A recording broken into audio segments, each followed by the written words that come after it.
di mana ya kalau saya waktu itu? Udah pindah-pindah. Bahkan kehidupan doa juga jadi berantakan. Setelah banyak datengin beberapa kota, OMK yang hidup tuh sebenarnya di kota besar. Kalau kota kecil tuh misalnya pendidikan di daerah tuh masih kurang, atau mungkin masih terlalu kuat ajaran leluhur. Lu tuh di Legio mana jadi apa ya waktu itu? Gue ketua Ya? Jadi setiap kali pertemuan mingguan itu kita namanya rapat. Terus di situ kita berdoa rosario. Jadi rosario yang dipakai itu beneran rosario zaman kuno. Nah sekarang lu dokter kecantikan. Asumsi gua secara jadwal jauh lebih bisa masuk ke jadwal komunitas. Ternyata sama aja susahnya. Bedanya dokter dengan kantoran. Misalnya nih yang 8 sampai 5. Ya udah, tenggo kan, bisa langsung pulang. Kalau dokter kan ngurusin orang, jadi kita nggak mungkin yang tank jam berapa kelar shift kita langsung pergi, itu nggak bisa. Jadi pacarku itu dari gereja sebelah.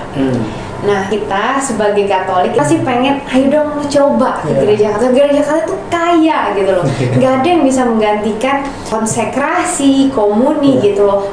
Terus ada pastor yang lagi khotbah, lagi ngomongin tentang, oh ya sekarang udah banyak nih gereja-gereja Kristen yang satu hari itu dihasilkan mungkin puluhan dalam sehari tuh ada gereja baru terus.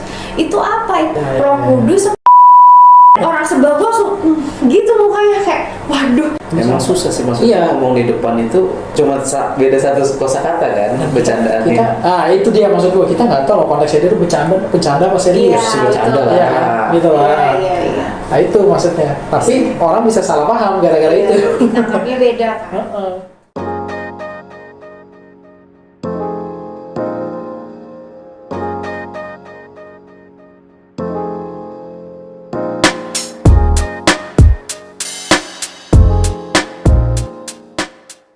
Halo teman-teman semuanya, balik lagi ke Lumental Podcast by Dukin Alto Media. Di episode kali ini kita kedatangan tamu OMK dari profesi dokter, secara khusus dokter estetik, namanya Dr. Mona Lisa, atau biasa dipanggil dengan panggilan Dr. Mona. Dia ini teman gue dari zaman kuliah di pelayanan KMK Untar di kampus, dan juga dia pernah jadi ketua Legio Maria KMK Untar. Di episode kali ini dia akan sharing mengenai perjuangan hidup berkomunitasnya sebagai seorang dokter, mulai dari kuliah, koas, internship sampai dengan kerja.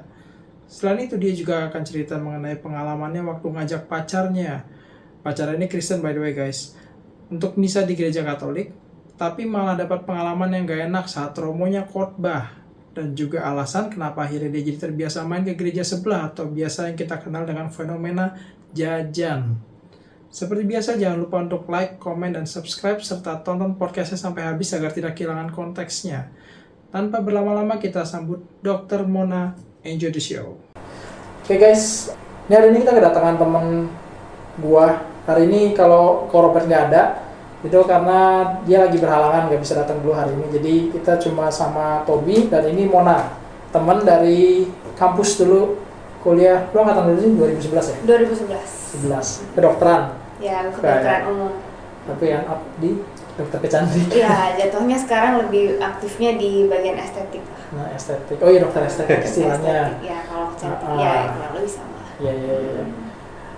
Ini temen aktif dulu di KMK Diatmaka. Berapa tahun ya? 2011 sampai lu koas ya berarti ya?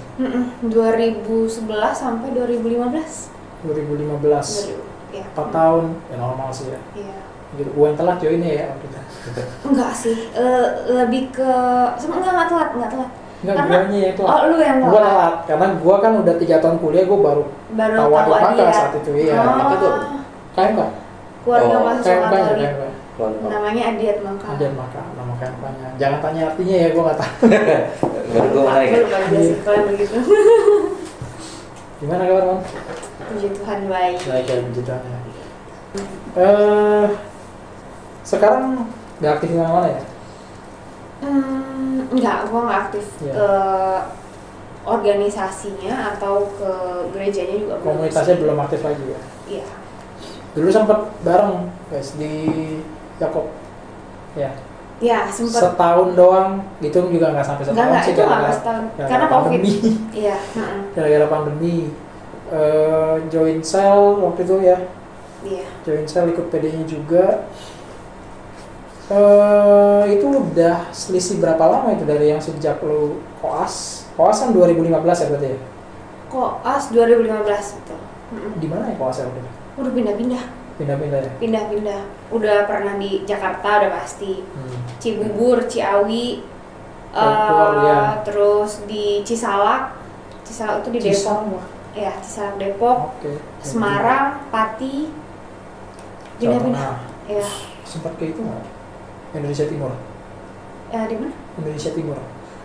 Timur enggak, karena Enggak. jadi kalau koas itu kan ya tergantung dari kampus kita kerjasamanya sama rumah sakit di mana. Oh, Nah kalau kita lebih ke Jawanya aja sih. Jawa ya waktu itu. Mm-mm. Gokil. Keliling, udah keliling. Iya, keliling. Tapi di saat yang sama, saat itu juga enggak, yang biasanya aktif jadi nggak bisa aktif ya waktu itu ya? Nggak bisa, bahkan kehidupan doa juga jadi berantakan karena adaptasi selama masa pendidikan, kayak tidur kurang, jaga malam terus. Aktivitasnya yang nggak memungkinkan untuk aktif.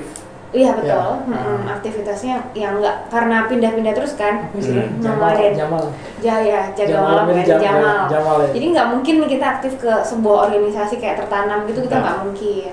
Bahkan yang simple aja, doa aja, kehidupan doa aja jadi Iya. berantakan. Misa udah jalan boro-boro ya waktu itu. Tapi bisa tetap jalan. Oh, misa malah tetap kecuali kalau pas lagi jaga. Jadi Oke. misalnya lagi jaga hari Minggu pagi, nggak bisa ke gereja. Nah, kadang-kadang pulang ya kalau memang ada niat bisa sore lanjut sih. Jadi tergantung sebenarnya, tergantung. Itu, nah itu ajaibnya orang Katolik. Kalau misa tuh somehow selalu nemu jalan ya. Bener loh. Iya. Hujan aja bisa nggak hujan pas Iya. jamnya harus berangkat Wah. ke gereja gitu.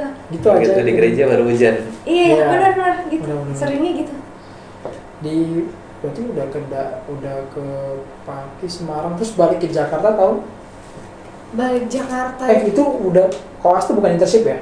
Bukan, internship itu 1 tahun di satu tempat, satu kota. Kemana waktu internship? Di Singkawang. Singkawang, dekat sama kampung. Dekat, emang restunya dapetnya di situ. Oke. Pengennya nggak di situ sih. Pengennya di Gorontalo. Karena sistem Jauh bener. perebutan, pokoknya nggak dapet karena mungkin nggak dapet restu ya dari orang tua.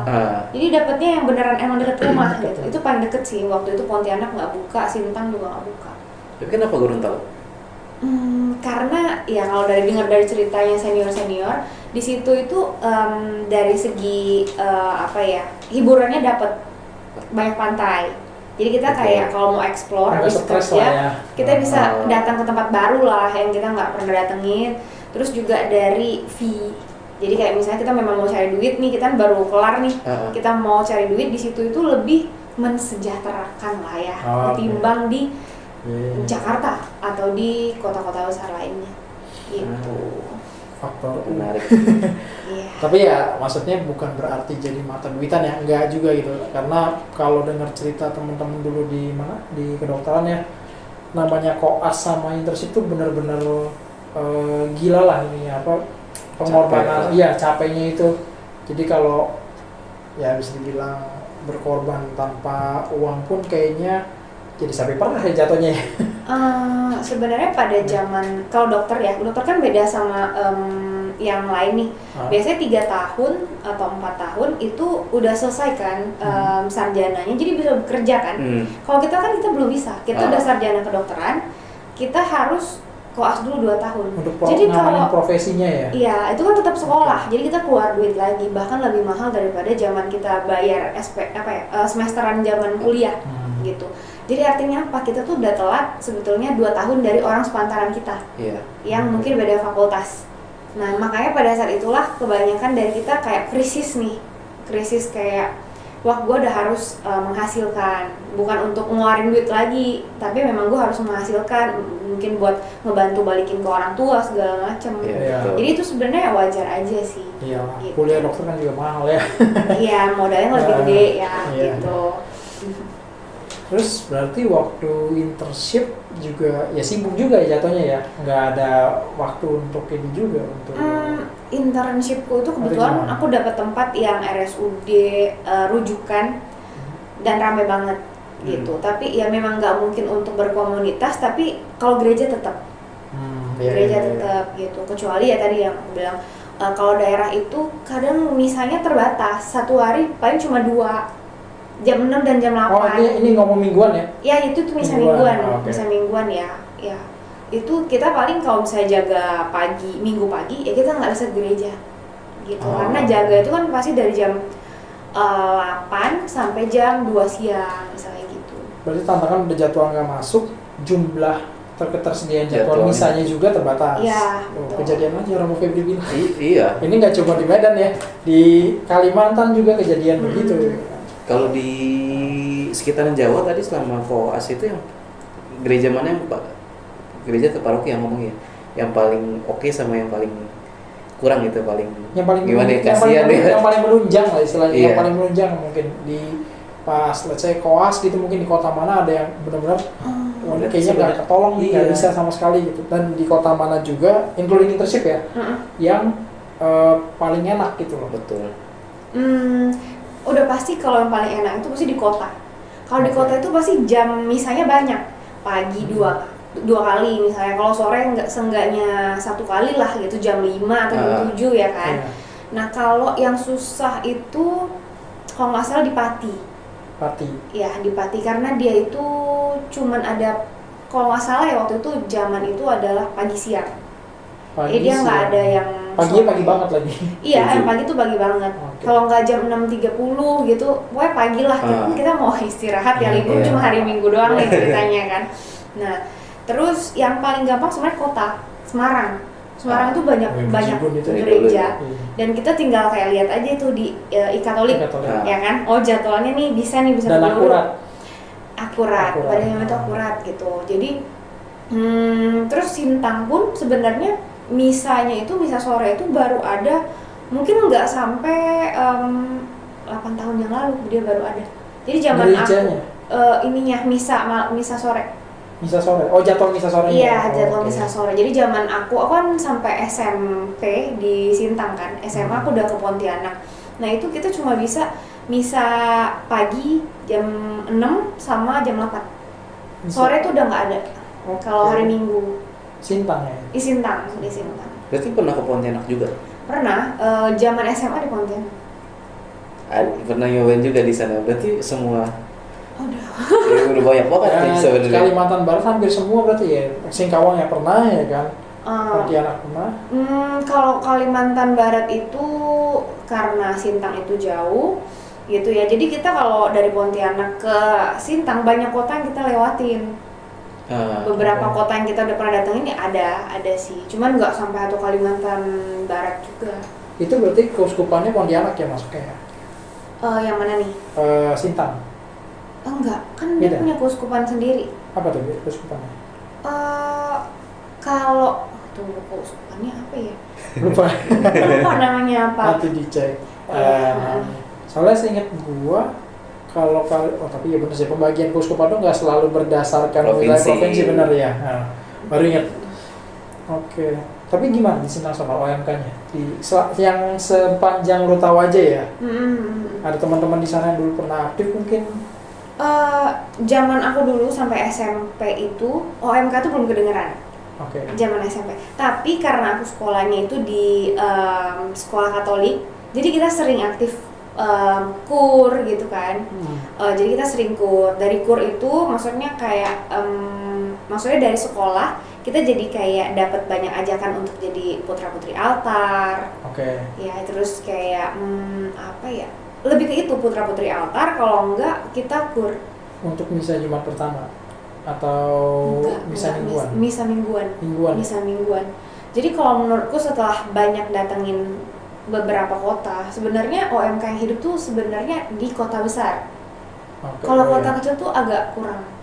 Gitu. Entah karena misalnya pendidikan di daerah tuh masih kurang, atau mungkin masih terlalu kuat ajaran leluhur, jadi kurang terhadap agama tuh agak kurang gitu. Anak yang mungkin aktif ke keagamaan tuh belum tentu disupport sama orang tuanya. Oke. Jadi zaman dulu itu aku SMP itu belum pernah dengar yang namanya doa Angelus. Bahkan aku sekolah Katolik kan, nggak ada doa Angelus tuh nggak pernah. Baru di Adiat baru di Adiat, oh ada doa Angelus ya gitu. Terus Terus Jumat pertama itu sangat jarang kedengaran. Aku baru dengar itu pas kuliah. Oke. Dan waktu tanyain ke mamaku, emang ada ya Jumat pertama? Mamaku juga gitu. Jadi kayak ya memang di daerah itu apa ya, keaktifan tentang keagamaan tuh agak kurang. Tapi setelah ini, yang baru-baru ini aku lihat OMK-nya sudah mulai aktif. Setelah zaman sosmed kayaknya. Iya, mulai aktif. Expose soalnya. Waktu itu aku sempat lihat mereka aktif di zaman COVID, mereka tuh udah bisa mulai bikin kur sendiri Bagus. yang diajakin. Jadi kayak memang mereka membantu orang-orang yang kayak mau acara pemberkatan pernikahan. Mereka bantuin kur gitu, ngebawain musiknya segala macam. Udah ada organisasi yang maksudnya udah aktif lah. Secara komunitas dia mulai berkembang, mulai bergerak dan mulai kelihatan gitu. Iya. Kalau zaman SMP aku belum kelihatan waktu itu. Iya, tahun berapa? 2000-an. Aku lulus 2007-2008 ya. Iya, sekitaran itu awal-awal 2000-an, menjelang masuk 2010 lah. Iya. Berarti kan Gitu. menjelang itu. Ya, itu gambaran singkat ya di Sintang. Terus pindah ke sini. Terus masuk ke Adiat Maka ya waktu itu ya. Berarti kan Adiat Maka. Lu tuh sempat jadi di Legio mana, jadi apa ya waktu itu ya? Gua ketua. Ketua ya? Mau nggak salah inget bener. Ketua. Gue udah mau ngomong cuma kayak ini salah nggak ya gitu, karena kan ada temen lu juga kan, Dinda sama Cynthia itu kan juga di Legio semua kan. Iya, Bertiga jadi kan? kita itu kenapa bisa kenal Adiat itu Oh. awalnya dari Legio. Gitu. Nah itu. Dan lu ketuanya waktu itu ya? Waktu itu awal-awal ya kita masih anggota dulu. Periode siapa ya itu ya? Berarti masuk ke 2011. Siapa itu namanya? Ya angkatan gue ya, 2009 ya? Pacaran Jere bukan sih? Iya, bener ya? Nah, oke. Jeremy. Iya makanya waktu itu inget tuh tahun segitu mah gue belum aktif, belum tahu bahkan ada Adiat Maka ya kan. Gue baru tahu Adiat Maka ya RHDR yang di 2012 itu. Jadi yang masuk Adiat Maka duluan? Dia duluan, dia lebih senior nih. Ya, secara senior itu lebih senior. Gue aja kesalip berapa? 3 angkatan berarti kan yang di bawah gue 2010, 11, 12. Kesalip 3 angkatan. Gue seminggu pertama masuk jadi maba, gue langsung masuk Legio. Komsarnya payah nih ya, PFE nggak nyampe ke gue soalnya ya kan. Iya benar Iya juga kan? ya. Jadi di Adiat Maka tuh ada, karena Untar itu kan kampus gede ya, dia ada banyak fakultas. Nah ada satu divisi ya, bisa dibilang gitu ya, satu divisi yang tugasnya itu untuk menjangkau anak-anak dari berbagai Karena beda gedung fakultas. nggak sih? Betul, enggak, sebenarnya cuma ada 2 sih. Iya, tapi kan seberang Oh yang susah ngobrolnya. Nah yang di sana tuh mereka lebih apa ya, gue bilang lebih kompak nggak sih, yang kampus satu tuh lebih. Tapi kayak pusatnya Adiat Maka sendiri Kampus satu. Di kampus sana. satu, iya. Di gedungnya Gedung kita Dia yang iya, karena kedokteran kan. lu beda. Beda, gue yang ekonomi itu minta CL. sendiri. Sebelah CL, kita Iya. eksklusif ceritanya. Tapi juga kita jadi paling ketinggalan apa-apa sih. Iya dong. Gitu. Iya, bener. Terus jadi Biasanya ketuanya yang dia. eksklusif berita-berita nggak masuk. Nah itu dia. Buktinya nggak tahu kan waktu itu kan. Tahu banyak yang 2009 tapi bukan dari ekonomi gitu kan. Iya. Saat itu ya. Paling banyak ekonomi 2012 ya. 2012. Saat itu. Iya, Ya kan? 12. Angkatannya dia paling banyak. Tapi lu jadi ketuanya di angkatannya siapa? Periodenya Cynthia bukan? Enggak, Bukan ya? bukan. Di weekend. Niken ya? Oh, oke, Iya, angkatan di 2010. Ya itu yang nyampe ke gue yang angkatannya si Niken itu. Desember, kan RHDR November waktu itu kan. Kegiatannya tuh apa aja waktu itu ya, Legio ya? Kegiatannya itu banyak sebetulnya. Jadi dia kayak Legio Maria itu kayak kita bilangnya rapat. Oke. Jadi setiap kali pertemuan mingguan itu kita namanya rapat. Terus di situ kita berdoa. Pastinya kita berdoa rosario ya kan. Tapi rosarionya beda sedikit lah dengan rosario zaman sekarang. Jadi rosario yang dipakai itu beneran rosario zaman kuno, cara kuno gitu loh. Yang dipakai itu nggak dari aku percaya yang Manik yang paling awal itu ya? nggak ada, dia langsung buletan gitu. Adalah caranya, bisa dicari juga namanya tuh doa Tessera. Namanya doa Tessera, itu ada alurnya itu ada di situ. Nah Jadi di rapat itu selain kita doa bareng, kita juga sharing. Jadi kayak kita itu lagi dikumpulkan untuk kayak menceritakan tugas apa aja yang udah kita kerjakan.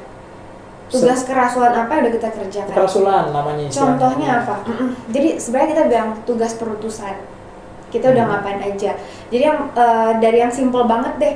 Simple banget itu kayak apakah kita sudah jadi orang yang apa ya? Kalau kita bilang namanya kontak person. Kontak person itu apakah kita sudah menghubungi orang tertentu yang memang kita udah dijadwalkan untuk datengin dia. Kayak misalnya kita tahu teman kita ada yang membutuhkan bantuan, misal orang tuanya habis meninggal. Oke, Ko Edwin kamu tolong kontak dia ya. Jadi cuma buat ngobrol, mendengarkan, tanyain kabar. Ada juga kontak lainnya juga. Jadi kontak person lainnya itu contohnya kayak kita ketemu siapapun di jalan, kita ajak ngobrol dia. Kita ngajak ngobrol dia, jadi kita bantu, kita ya orang yang kita lihat kayaknya kok dia membutuhkan teman ya untuk sharing. Intinya sih sebenarnya teman untuk sharing. Jadi kita ada di situ untuk mendengarkan, gitu. Nah terus ada lagi contohnya kita ngedatengin panti jompo. Itu dulu kita paling sering. Jadi banyak panti jompo kita datengin. Pada zaman itu belum ada yang namanya apa sih kayak Grab, Bike, Grab, itu nggak ada sama sekali. Jadi kita waktu itu pakai mikrolet, Kopaja. Kita cariin yang mana yang arusnya ke sini, arusnya ke sana, kita datengin, gitu. Terus ada ke tempat orang sakit juga ada. Misalnya siapa yang sakit kita datengin, kita ceritain pengalaman kita apa aja. Jadi selain kita cerita bersaksi jatuhnya ya. Iya, jadi sebenarnya tujuan dari perutusan itu kalau aku lihat ya sejauh ini apakah kita tuh udah banyak ngobrol sama orang, sharing sama orang, dan ada waktu orang tuh membutuhkan kita gitu. Dan ada yang lucu dari Legio Maria itu, jadi aku nggak tahu ya Legio Maria yang lain tuh begitu apa enggak, tapi di Legio Maria kita MPR namanya, Maria Penuh Rahmat itu jadi kita tuh nggak pernah datang dan membawa sesuatu, uang, atau makanan atau apapun, kita nggak bawa itu. Kita bawa diri kita. Kita datang, kita mendengarkan, kita beneran ada buat orang itu secara waktu kita, tenaga kita, tapi bukan dari materi, gitu loh. Pemberian diri jatuhnya ya. Betul. Jadi pemberian diri. Jadi jatuhnya kita beneran melayani, bukan apa ya? Praktek. Betul. Bukan dari uang. Walaupun sebenarnya uang tuh perlu, tapi mungkin ya di sini yang mau ditonjolkan dari Legio Maria adalah kita tuh bisa loh melayani dengan kekurangan kita. Nggak mesti dengan apa ya, kelebihan kita, dengan kelimpahan kita baru mau memberi ke orang. Gitu loh. Nah, dari situ aku banyak belajar sih kayak rupanya kayak oma opa di rumah-rumah panti jompo itu tuh kayak mereka sebenarnya kesepian banget, butuh perhatian lah ya. Iya, mereka tuh sebenarnya kesepian banget. Walaupun ada juga yang memang mereka ada yang pengen masuk, tapi kebanyakan sih dipaksa ya sama orang rumah ya buat masuk ke situ. Sama keluarganya, entah apapun lah alasannya ya. Tapi rupanya kita tuh datang ke sana aja udah bikin orang tuh bisa happy banget loh, tanpa kita membawa uang, materi, apapun. Itu rupanya kita udah dengan kehadiran kita, telinga kita buat dengerin aja tuh mereka udah happy. Gitu. Dia emang sebenarnya kan orang tua ya itu ya, kakek nenek itu kan emang demen ketemu ngobrol sama anak muda sebenarnya ya. Iya, mereka suka sharing. Iya, betul. Rata-rata kan kayak nyari sosok anaknya sebenarnya kan. Iya sih, betul. Ya, tapi ya itu cukup membayar lunas kangennya mereka mungkin ya kan, terhadap ya. Masih jalan nggak sih sekarang? Harus untuk acara itu? Masih MPR itu masih jalan. Udah jarang main. Udah hampir nggak pernah. Ada itunya nggak apa kayak Instagram atau apa buat boleh nanti kita tampilin lah. Nanti kita tampilin kalau ada ya. Ada itu. Dan itu terbuka, tapi bentar. Ini terbuka buat semua. Apa harus masuk sebagai? Terbuka. Jadi kita juga menerima tamu. Gitu. Jadi kayak misalnya waktu kita rapat, tamu tuh boleh datang, terus juga mereka bisa sambil mendengarkan apa yang udah kita. Tamu maksudnya yang di luar anggota komunitas. Di luar anggota, iya. Dan okay. kalau memang mau jadi anggota, itu biasanya ada tahapnya. Dan nanti memang kalau memang bersedia, kita ucap janji sebagai kayak tentaranya Maria lah kan, kalau Legio Maria itu gitu. Kalau nggak salah zaman aku dulu 3 atau 5 kali datang berturut-turut bisa kalau memang memutuskan mau jadi anggota tetap. Komitmen lah jadinya. Iya, berkomitmen gitu. Terus doa juga, biasanya kita doa Tessera dan Koronka. Nah, itu juga jadi tugas. Jadi harus setiap hari Kamis kita ada doa berantai ya, misalnya jam 9 malam. Ya udah serentak kita doa. Itu on air namanya dulu. Iya kan, kalau di PD sebetulnya doa on air. Jadi maksudnya kita nggak bareng-bareng, tapi kita doa, maksudnya nggak bareng secara fisik, tapi di jam yang sama kita doa masing-masing di rumah. Dijadwalin gitu. Ya, dijadwalin di jamnya. Terus kita juga ada kontak partner. Jadi selama periode tertentu, misalnya kita udah kita cabut undi, rupanya Ko Edwin dapetan partner sama aku, jadi kita akan chat, lu jangan lupa doa ya. Saling ngingetin. Ya, lu jangan lupa udah baca Alkitab belum hari ini, gitu. Ya, kita ada koronka loh, tugas koronka hari Kamis jam 21.00, jangan lupa ya. Nah gitu. Lebih kayak gitu. Gue tuh nggak pernah tahu detail tentang kegiatannya Legio. Itu hampir nggak pernah diekspos belum. Sungguh bener. Kan, nggak pernah tahu. Sebenarnya itu nggak ada kerahasiaan kan sebenarnya ya. Kan belum zamannya kayak sekarang yang Instagram posting. Betul. Karena ya tohnya kalau ada Instagram kan pasti jelas ya. Oh, kita lagi datengin oma opa nih misalnya gitu ya. Pasti ada nggak sih sekarang? Iya, dulu jarang banget dokumentasi. Betul. Gitu. Legio Maria tuh kita cuma tahu di daftar pilihan kegiatan waktu itu. Tapi mungkin sekali doang gue lihat kalian tuh ada, mungkin yang koronka itu yang jam 3 siang itu ya? Enggak, kita biasa banyak kan pernah doa bareng soalnya waktu itu jam 3 siang ada tapi yang mimpin kalian dari Legio waktu itu. Kalau nggak salah itu lagi bulan Maria, jadi Adiat itu lagi ngadain Rosario bareng. Tapi waktu itu yang memimpin Rosario, biasa tiap hari beda-beda kan orangnya. Kebetulan hari itu yang diminta membawakan memimpin Rosario itu dari Legio gitu. Jadi kemungkinan aku lupa sih, tapi mungkin itu dibawa dengan cara doa Rosario yang jadul itu yang zaman kuno. Bisa aja seperti itu. Tapi nggak mungkin itu dijadikan rapat. Karena rapat itu udah tertata, terstruktur dari pembukaan apa sampai akhir penutup, dan itu lama. Biasanya tuh bisa sampai, apalagi kalau banyak sharing ya, bisa 2 jam kan, gitu. Dan di dalamnya biasanya ada romo juga, romo pendamping kita, dan dia yang akan kayak sharing rohani. Jadi dia yang membawakan kayak bacaan. Enggak, kita ada romo sendiri. Iya, tapi terakhir romo pindah tugas, jadi kita akhirnya punya kayak walinya romo yang kita pilih waktu itu. Ya dia yang akhirnya kayak mendampingi kita. Gitu. Ya itu di apa ya bang ya, Adiat Maka ya. Ini kan Mona kan kebetulan di mana tadi Legio ya kan. Legio. Jadi Legio tuh di bawahnya Adiat Maka, part of ke Adiat Maka. Jadi di Adiat Maka itu kegiatannya banyak. Ada PD, ada yang jelas. Terus ada Legio tadi. Kita bahkan punya kreatif ministry ya waktu itu ya. Ada kreatif ministry juga. Kegiatan, bilangnya kegiatan atau komunitas lagi? Kegiatan sih sebenarnya ya. Kalau gue lebih suka ngomongnya gini. Adiat Maka itu sebenarnya wadah. Wadah, kemudian dia menyediakan platform-platform yang lebih kecil lagi, program lah ya gitu loh. Nah itu salah satunya ada Legio, ada yang rohaninya yang menunjang rohanian ya waktu itu Legio, persekutuan doa, terus ada apa lagi ya, liturgi palingnya. Menunjang rohani berarti ada tidak menunjang ada yang kreatif ministry itu yang kita fokusnya bikin drums. Iya bisa ya, kan? Bikin karya benar.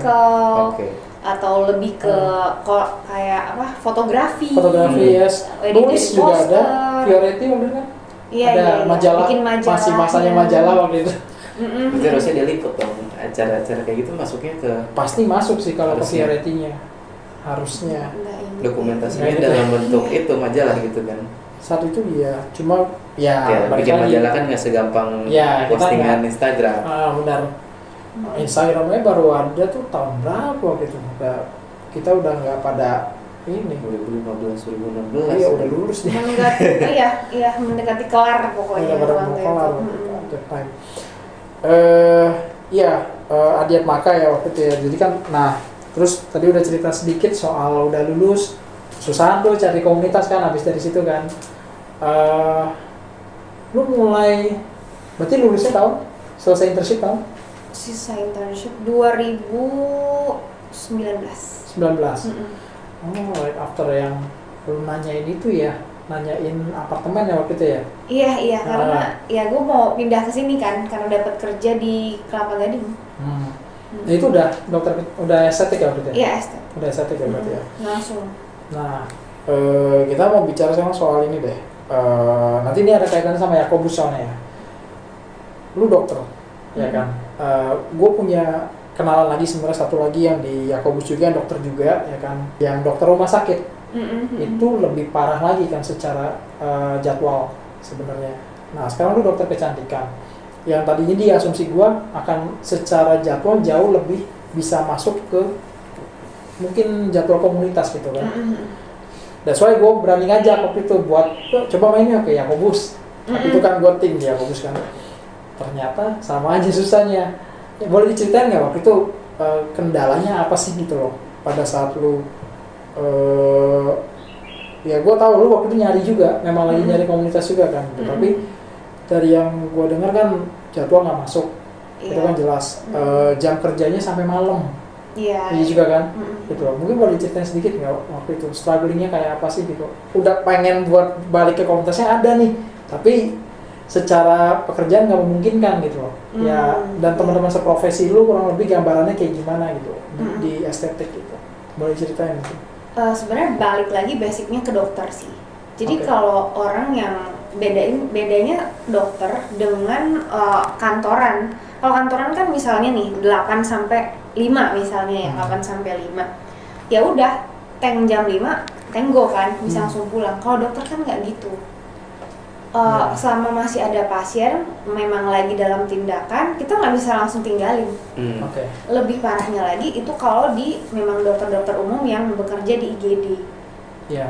Kenapa? Karena itu kan nggak cuma tindakan simpel ya, tapi yang namanya ke IGD itu kan pasti udah gawat darurat. Dan itu mendadak nggak sih? Nggak Iya. ada yang bisa Kita nebak. nggak pernah tahu Iya. tiba-tiba di jam-jam krisis yang udah harusnya kita balik, baru masuk pasien.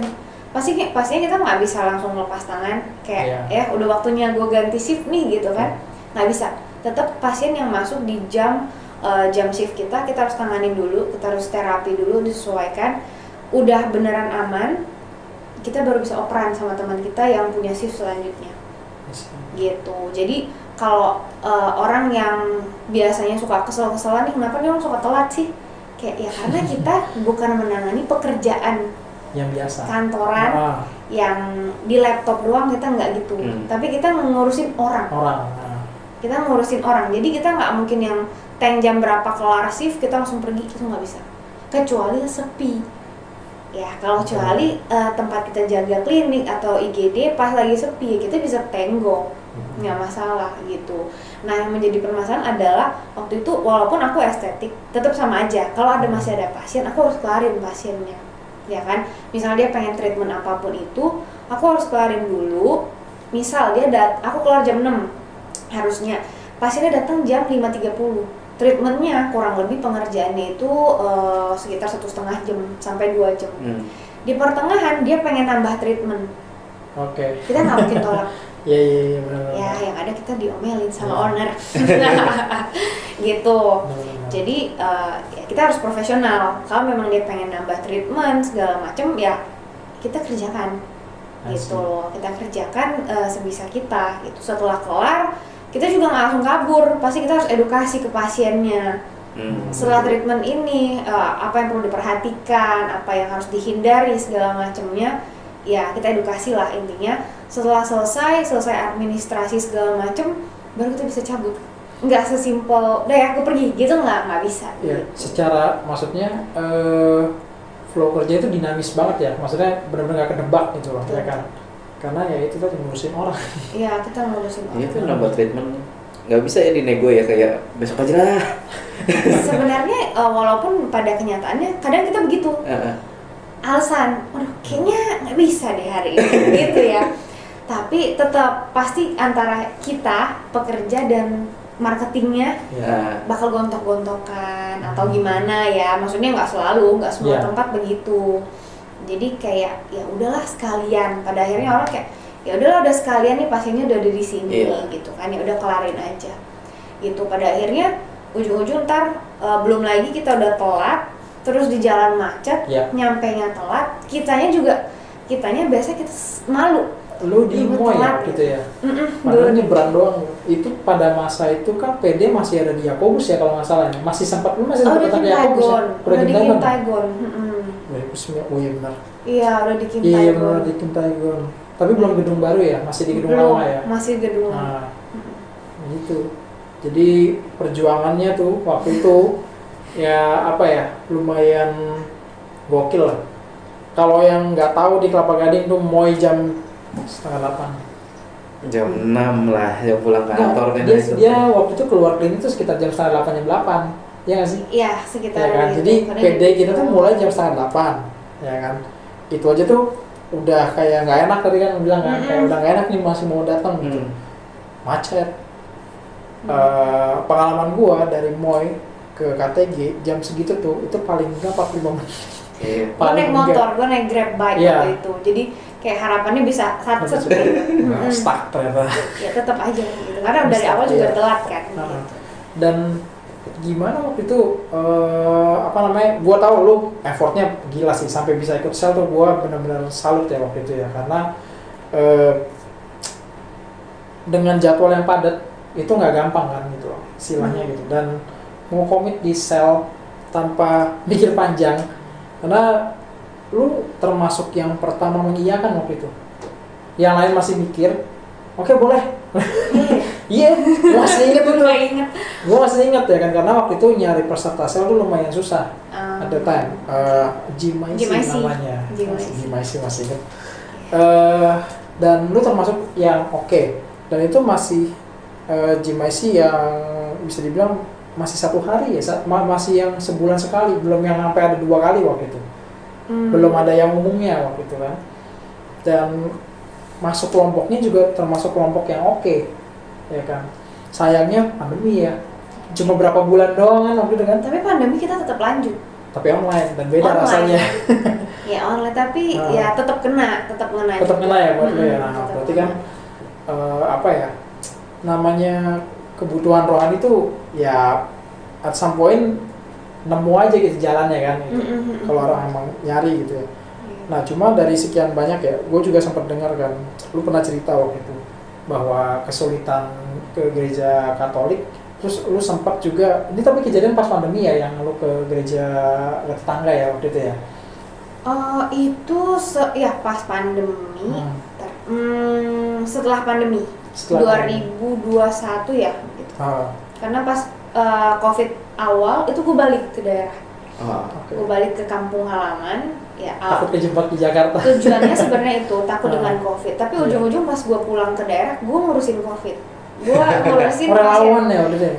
ya gue relawan Ah. yang di Rusunawa, gue yang ngurusin pasien-pasien yang kayak baru dapet nih positif COVID, ya Ah. udah masuk ke gedung gue gitu.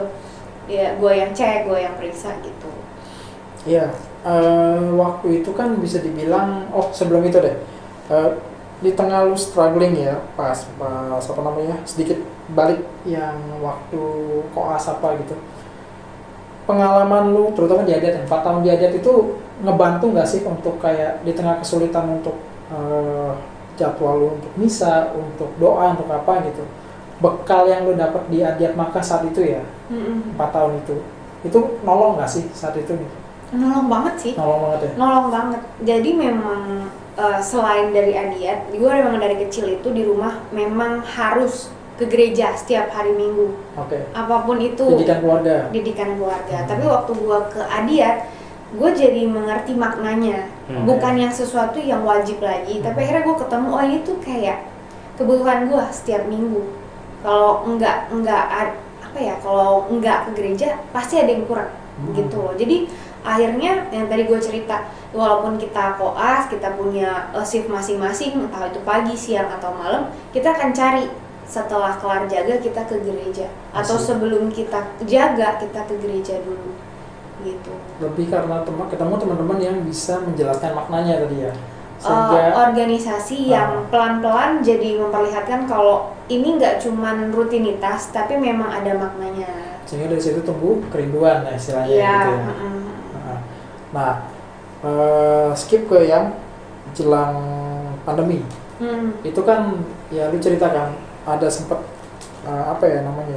sebenarnya ini kesulitan semua orang sih pada saat pandemi itu ya. Mana ada bau banjir waktu itu. Iya. Karena bau-baunya sebelum yang terakhir tuh 2020, ingat gak sih yang kita bisa rame-rame? Iya kan? Banjir kan itu kan? Iya, awal tahun nih. Iya. The end of Cristo gitu bro. Yang banjir sampai masuk ke dalam gereja. Itu kalau mau tahu kenapa Cristo direnovasi gara-gara itu. Oh iya benar, banyaknya lapuk ya jadi. Iya, kebanjiran itu kan. Itu 2001 masih di 2020. Ini waktunya 2020. Timeline-nya udah 20 ya. Masih di Kalau Jelambar berarti. 2020, gue belum balik ke Jakarta, gue masih di daerah. Oh. 2020. Nah, waktu awal dia masih di Gading. Sempat kejebak banjir apa ya kan saat itu kayaknya nggak sih? Itu 2020 awal. Right before lockdown pulang. Iya. Ya kan? Sebelum lockdown ini gue balik dulu gitu. Itu. Cuma pada saat itu kan lu ke gereja sempat main ke tetangga lah bisa dibilang lah. Karena ada beberapa hal nih. Gue tahu sih ada yang situasional, ada yang memang nggak tahu ntar boleh diceritain ya. Tapi di sini guys kita nggak mau nyari persoalan benar salah atau gimana, enggak ya. Justru kita mau lihat dari sudut pandang gereja Katoliknya itu sendiri, kayak kita nih kurangnya apa gitu. Gue lebih mau ngangkat dari sisi orang yang pernah main ke gereja sebelah ya kan, itu melihat kita nih dari luar nih dari dalam tuh seperti apa gitu. Sebenarnya itu yang kita mau korek lebih dalam lah gitu. Itu tahun berapa? 2020 juga berarti? Enggak, Waktu itu 2021. 21 ya? 21. Jadi pas waktu itu tinggal di Grogol, gereja yang ada di Grogol itu gereja Cristo yang sering kita datengin dulu. Pas kuliah juga kita ke situ kan. Itu dekat banget sama Untar ya? Banget. Dulu tuh jalan kaki ke situ, kan nggak ada ojek gitu kan, ojek online. Jadi jalan kaki. Terus pas di sana lagi di renov, jatuhnya ke ruangan yang kecil, gedung yang kecil. Tiap kali datang selalu dapat posisi yang nggak enak. Kadang nggak dapat beneran dempet-dempetan gitu loh. Aula sih itu soalnya. Dan panas pasti ya. Panas. Nah terus jadi nggak dapat vibes-nya. Jatuhnya jadi kesel. Ya sebenarnya ini mungkin bisa dijadikan pengalaman buat teman-teman semua sih ya, kayak dulu kan nggak ada gereja yang ada AC-nya zaman dulu. Kok mental dulu orang dulu lebih bagus ya daripada mental gue. Ya sebenarnya gue juga tertampar juga gitu ya. Jadi kayak jadi banyak aja kayak keluhannya gitu. Kayak ini tempat duduknya nggak enak, lalu panas gitu loh. Jadi nggak dapet mau lihat altar kagak bisa gitu loh. Kalau ngelihat ke proyektor kan bosen ya gitu. Faktanya itu gedung aula bukan gedung gereja, betul ya? Betul. Maka dari itu akhirnya membuatlah inisiatif sendiri gitu. Karena pada zaman itu lagi baru mulai COVID tuh ya new normal. Jadi pengennya nongkrong. Karena udah lama nih gak pernah nongkrong. Pengennya habis gereja langsung nongkrong. Ya udah cari aja mall yang ada gerejanya gitu loh. Jadi kayak ya udah one stop solution, tinggal datang gereja jalan deh gitu. Sayangnya nggak ada paroki yang buka gereja di iya gitu kan. Jatuhnya transport juga jadi nggak kemana-mana gitu. Benar-benar. Nah akhirnya di situ nyobainlah ke gereja tetangga gitu. Ya itu, jadi maksudnya ini kan situasional ya. Tadi kenapa gue sempat bahas masalah banjir biar ada konteksnya nih, ya kan? Cristo itu gereja udah lumayan dibilang lama banget sih enggak, tapi itu bukan gereja yang dengan bangunan yang nggak keep up lah. Iya, kurang lebih kayak begitu loh. Jadi kebanjiran masuk ke dalam tuh bisa dibilang ya itu gedung nggak bisa dipakai lagi lah saat itu ya. Dan pas juga lockdown nggak boleh ada aktivitas, maka seingat gue dibiarin begitu karena memang mau direnov, dan rencana renovnya memang udah dari sebelum sebelum ada COVID. Jadi bukan direnov karena banjir, bukan. Memang sudah ada rencana, udah nyari dana bahkan saat itu. Iya, iya. Nah, ya gimana ya? Gue sebagai yang paham, jadi dulu gue di Cirebon tuh tahun 2000 berapa? 2004 ya, apa 2005 itu ngalamin gereja cuma seuprit, setengahnya direnov. Wah, tuh namanya terpaksa di outdoor kan. Kayak apa itu gereja sana kan? Ingat Cirebon mana panas juga ya kan? Pesisir gitu.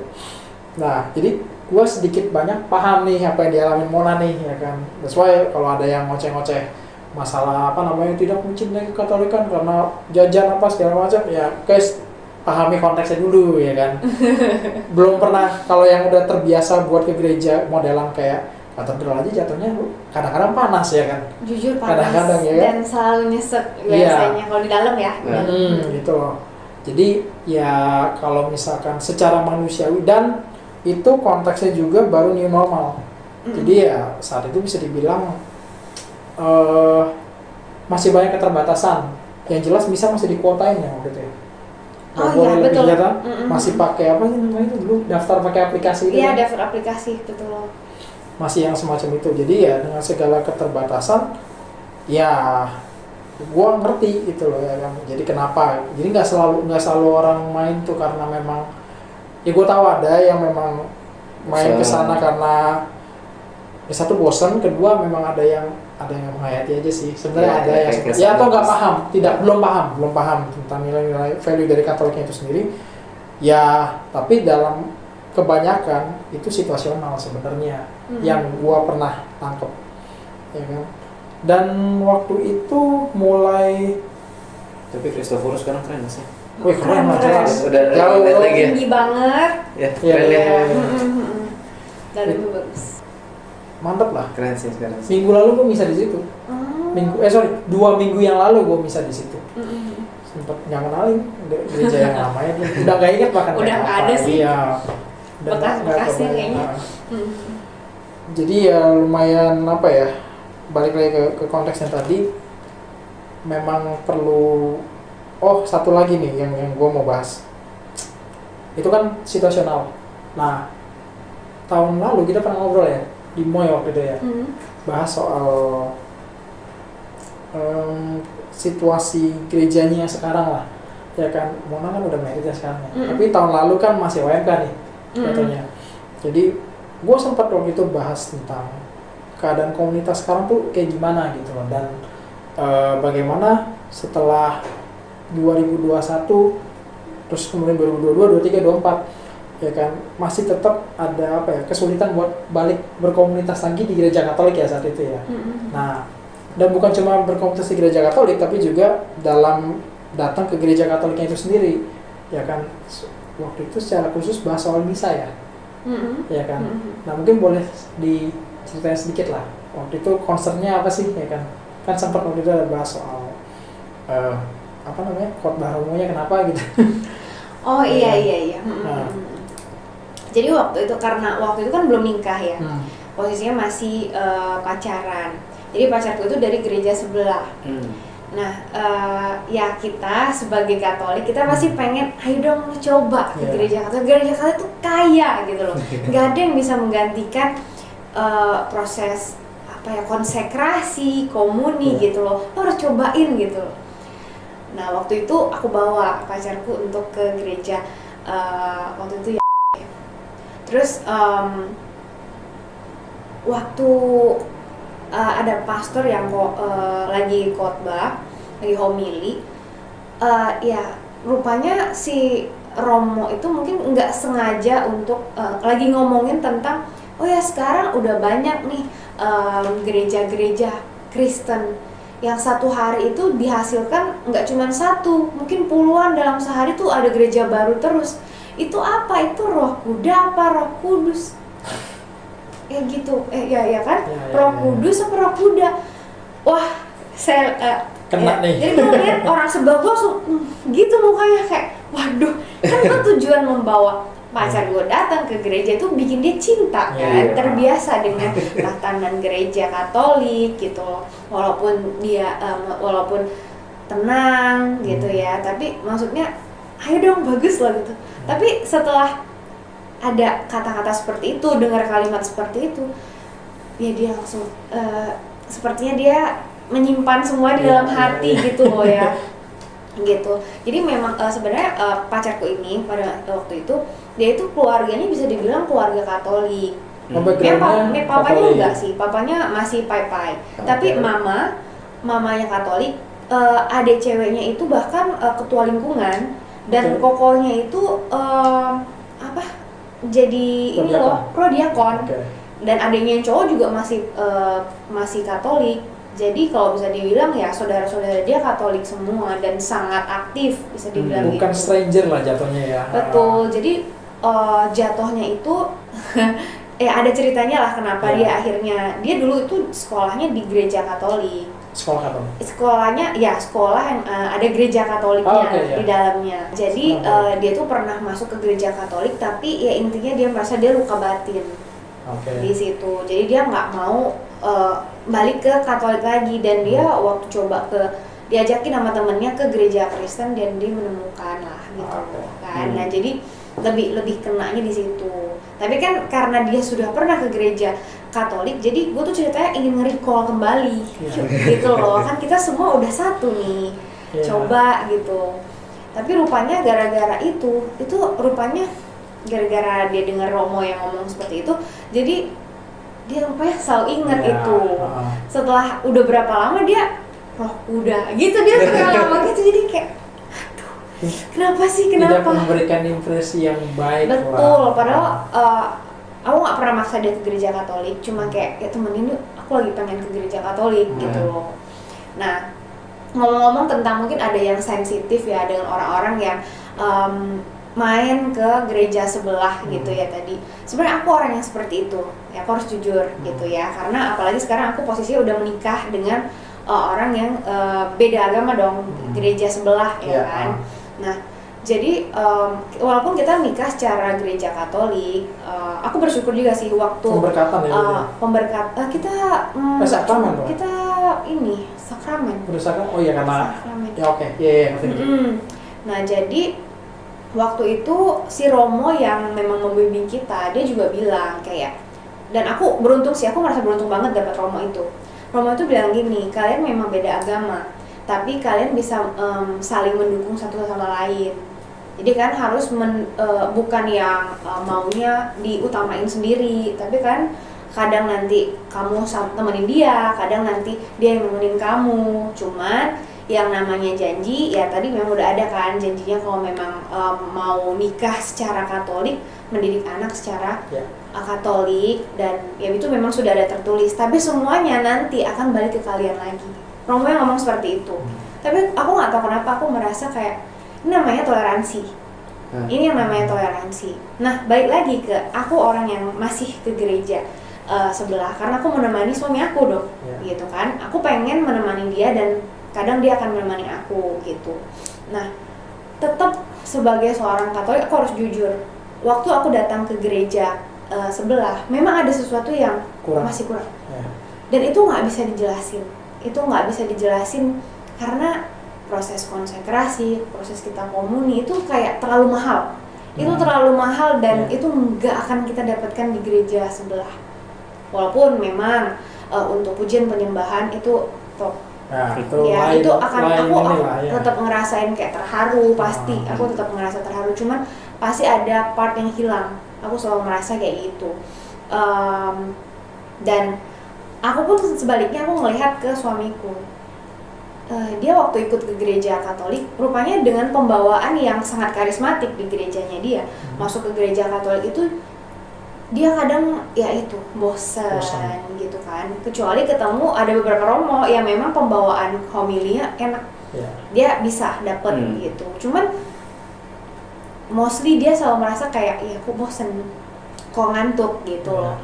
Nah jadi tetap sih aku kalau walaupun aku masih ke gereja sebelah, aku tetap merasa jati diriku adalah Katolik. Ya gitu. Ciri khas seorang Katolik ya. Jadi kalau memang dulunya pernah aktif itu seperti nggak bisa hilang ya. Maksudnya nggak segampang itu untuk ngelunturinnya gitu bisa dibilang ya kan. Apalagi ini bukan sembarangan aktif, bener-bener aktif dulu zaman kuliah, gue saksinya kan gitu. Maksudnya zaman kuliah dulu kan, bahkan sampai kemudian selesai koas dan sebagainya masih berjuang buat balik nemu jalur pulang lah istilahnya gitu loh ya kan. Iya, ada kerinduan. Ada kerinduan itu ya. Nah, Tapi habis itu berarti suami masih sering ikut ke gereja Katolik Masih. setelah kejadian Roh Kuda gitu. Masih, karena waktu Untungnya itu ya. tapi waktu itu sempat kesel. Tapi dia sempat ngobrol sama adiknya. Jadi dia bawa itu ke forum. Jadi dia ngomong, Forum keluarga. iya, gue di sini gereja segala macam. Masa gue dibilang gereja Kristen, masa dikatain Roh Kuda? Nah, jadi si adiknya ini, ketua lingkungan ini yang menceritakan itu cuma oknum. Nggak semua orang Katolik itu pasti berpikiran seperti itu. Iya, gitu. Itu cuma oknum, dan ya akhirnya kita menyepakati lu nggak boleh anggap gereja tuh salah gara-gara ada satu orang yang salah gitu loh. Jadi jangan digeneralisir gitu. Maksudnya dia pasti nggak yang pasti semua Roh Kuda, nggak gitu gitu loh. Akhirnya ya pelan-pelan ke gereja Katolik ya lebih nggak bad mood dari awal-awal ya. Setelah kejadian itu karena sudah agak diberikan bad. pengertian ya. Iya, walaupun masih susah. Kayaknya 3-4 kali ke gereja Katolik tuh masih agak kesel. Betul. Tapi untungnya nggak ketemu sama Romo itu lagi, dan justru ketemunya Romo yang menyenangkan. Ya. Ya, Romo-Romo yang pembawaannya lebih apa ya? Lebih kadang homilinya juga lebih relate untuk kehidupan sehari-hari. Itu soal pendekatan nggak sih pada akhirnya ya kan? Soal cara khotbah atau apa, itu Betul. semua pendekatan loh, ya kan? Mm-mm. Dan itu kan tercermin dari cara dia siapapun ya, nggak cuma Romo sih sebenarnya, karena sebagai kita yang waktu itu aktif di karismatik pun gitu loh, warta yang kurang juga ada sih. Iya, pasti Nah ada. ya, tapi maksudnya lebih ke ketika output dari pelayanan dia tuh jauh lebih bisa memberikan approach yang positif ke siapapun yang di depan dia dengerin rese khotbah, ya kan? Ya itu juga nyampe ke orang tersebut juga lebih positif gitu loh. Nasib ya unlucky aja sih kalau gue bilang sih waktu itu, laki lu sih kelihatan ketemu Romo yang seperti itu gitu. Dan perlu dicatat juga ya, Romo juga masih manusia. Cek nanti episode Romo Febri ya, kita udah bahas kan gitu kan. Romo juga masih manusia, masih ada kurangnya ya kan. Jadi ya dua ini sih kalau gua melihatnya dua sisi ya. Kalau punya temen ya apa yang mau lakuin tadi bagus, dan melibatkan keluarga juga ya, puji Tuhannya ya, untuk memberikan pengertian gitu loh. Itu yang diperlukan sebenarnya sama orang-orang yang tanda kutip punya luka batin sama gereja. Sebenarnya dalam hal ini konteksnya gereja Katolik. Orang Katolik yang terluka karena gereja gitu istilahnya. Ya kan? Dan ya dari sisi pelayan juga perlu evaluasi sih menurut gue ya. Gitu. Kita juga nggak bisa hanya karena Emang susah sih maksudnya ngomong di depan itu kebenaran, jika tidak yang dia omongin itu kebenaran kan, bisa dibilang beberapa ada yang kebenaran gitu, beberapa ada yang ego. Tapi let's say kebenaran tidak dibungkus dengan cara yang baik pun tidak menghasilkan sesuatu yang positif juga sih menurut gue ya. ya dan celah sedikit aja, salah dikit tadi itu kan cuma beda berapa, cuma beda satu kosakata kan, bercandaannya. Itu dia maksud gue, kita nggak tahu loh konteksnya itu bercanda apa serius. Iya, bercanda betul. lah. Iya kan, gitu lah. Iya. Nah itu maksudnya. Tapi orang bisa salah paham gara-gara itu. Ditangkapnya beda kan. Seperti itulah. Jadi ya apa ya? Glad to hear that sih. Maksudnya seneng gitu kalau misalkan akhirnya dia juga bisa, walaupun prosesnya masih panjang ya, gitu pasti kan. Tapi bahwa akhirnya mau nggak kapok lah istilahnya gitu loh. Iya. Ya gitu. Kita doain terus kok, tenang aja. Thank you. Dan ini kali ya, bagaimana pandangan lo gitu pada saat setelah loss, dan sekarang kan kayak mencoba untuk Kalau gitu berarti pertanyaannya adalah berapa lama dulu vakumnya dari gereja Katolik yang kasus di Kristo yang lagi renovasi sampai akhirnya pertama kali lagi masuk gereja Katolik lagi. Oh itu nggak lama, kan 2021 nih. Terus setelah itu ya kalau bonyok gue datang, gue gereja Katolik. Kan gue bonyok gue tuh Menteri Agama. garis keras Katolik itu. Oh berarti nggak pernah yang bener-bener bolong Meninggalkan. lama. Lebih ke enggak. bolak-balik nggak sih, kayak on Bolak-balik, off gitu loh. gue on off gitu. Karena ya gitu yang gue bilang, kayak lu kalau kelamaan nggak ke gereja Katolik, lu nggak ngerasa gereja. Dari dianya sendiri juga ada Jadi ini. gue ngerasa kayak cuma ikut pede. Ya, kan? benar. Apa sih bedanya? Gue selalu ngomong bahkan ke suami gue tuh ke gereja Kristen itu kayak gue ikut pede. Gue tuh kenapa gue nggak menolak gereja lu, karena gue udah biasa dengan vibes itu di pede. Gue bilang kayak gitu, tapi itu tidak memberikan semua yang gue butuhkan. Ada hal lain yang gue butuhkan dan itu tuh jauh lebih sakral gitu dan nggak bisa gue dapatkan di gereja ini gitu. Makanya gue bilang gue akan terus gue sempat ngomong beberapa malam yang lalu, gue bilang jadi kan sekarang ini suami gue tuh aktif kan di selnya dia di gerejanya dia, dan gue bantuin, gue temenin. Ya dia pergi, ya gue temenin. Tapi waktu gue temenin, kebetulan di dalam selnya dia itu banyak kan orang tua. Mau nggak mau yang muda itu ikut membantu. Ini umum berarti ya, bukan youth ya? Bukan, ini umum gitu. Jadi banyak kan oma juga, ibu-ibu, bapak-bapak. Jadi ya biasa gue jadi dokumentasinya lah gitu-gitu. Kalau suami gue jadi pemusik, main gitar. Nah, ya sebenarnya gue senang ini wadah untuk gue melayani, terlepas dari dimanapun lah ya wadahnya itu gue melayani kan gitu, tetap Yesus Kristus gitu. Tapi gue bilang gue nggak bisa bilang gue apakah akan pindah ke agama lu, atau gue dengan tegas bilang gue nggak akan pindah ke agama lu. Gue nggak ngomong gitu. Tapi apapun yang terjadi itu keputusan gue nanti. Jadi gue nggak mau dipaksa atau kayak didesak untuk pindah agama, atau lu bikin gue nggak enakan jadi akhirnya gue pindah agama. Gue nggak akan begitu, karena biasanya gue orangnya kan nggak enakan. Tapi gue nggak akan mau karena nggak enakan gue itu gue pindah agama gitu. Untuk karena titik itu yang ini nggak semudah itulah istilahnya. Sejauh ini gue sebenarnya maksudnya gue bilang gue nggak mau kepedean ngomong gue nggak akan pindah agama. Tapi sejauh ini gue merasa nggak ada yang bisa gantiin gereja Katolik di hati gue. Gue ngerasa itu kayak jati diri gue aja gitu loh. Karena gue udah gereja juga dari TK ya, gue nemenin nyokap kan. Growing apa se-Katolik lah istilahnya ya. Gue TK. Oh, dari TK. Ya agak aneh ya, semua bayi terus tiba-tiba ada anak gede gitu gue. Gitu. Baptis anak. Gitu. Iya. Terus kalau tadi bicara soal kekurangan udah jelas ya, approach-nya ya, lebih ke pendekatan-pendekatannya ya. Di gereja Katolik beberapa kelompok ya, bisa imam, bisa awam, atau biarawan, biarawati ya kan. Dan ya kudu hati-hati juga sih, terutama kalau di sosmed ya, kalau ngomong, apalagi ngomentarin yang dari luar rumah kita sendiri gitu loh, itu harus agak hati-hati sih. Terus mungkin gue mau nambahin nih kayak mungkin waktu misa, tapi ya terlalu lancang sepertinya ya kalau mau ngomongin tentang isi homili gitu kan. Tapi menurut gue setelah gue coba lihat yang memang berbeda mungkin di komunitas di agama kita gitu, itu kadang-kadang bahasanya mungkin terlalu dalam karena terlalu filosofis gitu ya. Jadi kadang-kadang tidak applicable untuk sehari-hari gitu. Dan kalau gue lihat orang tuh memang lebih enak, apalagi zaman sekarang ya, orang lebih suka denger yang cepat, singkat, dan to the point. Iya, direct gitu ya. Nah, directed banget kan, apalagi anak zaman sekarang yang mainnya sosmed doang, yang 1, 2, 3 detik udah.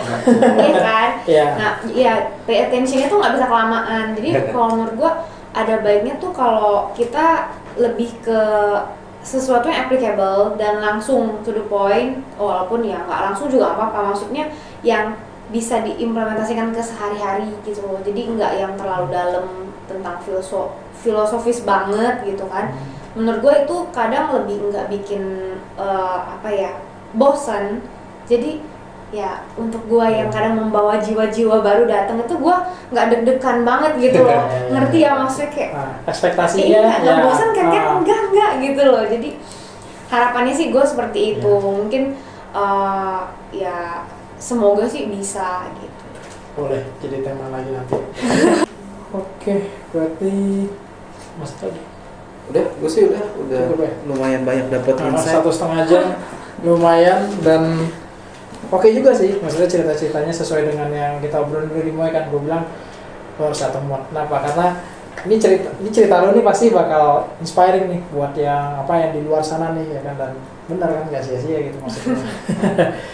Oke, berarti mungkin sekian dulu ya untuk yang episode kali ini.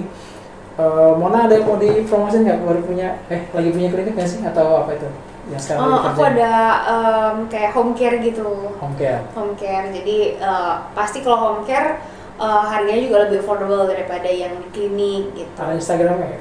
Ada. Nah, boleh disebutin dan nanti. Ya, nanti Di namanya bawah ya? Olate Beauty, nanti kita Apa? tulis Olate Beauty. Latte Beauty. Nanti kita tampilin di sini ya guys ya, Instagramnya. Oke, mungkin itu aja dulu. Jangan lupa like, subscribe, dan komen juga apa aja yang mau kalian bahas lagi nanti di sini. Nanti bisa kita akomodir. Atau ada request guest siapa selanjutnya dari mungkin komunitas mana mau diundang, nanti kita bisa coba usahain. Kepengen datang. Atau yang mau minta podcast boleh juga ya. Pengen datang, pengen promosi silakan. Atau mau diskusi juga boleh. Boleh. Itu aja palingnya. Ya. Sekian dulu. See you guys.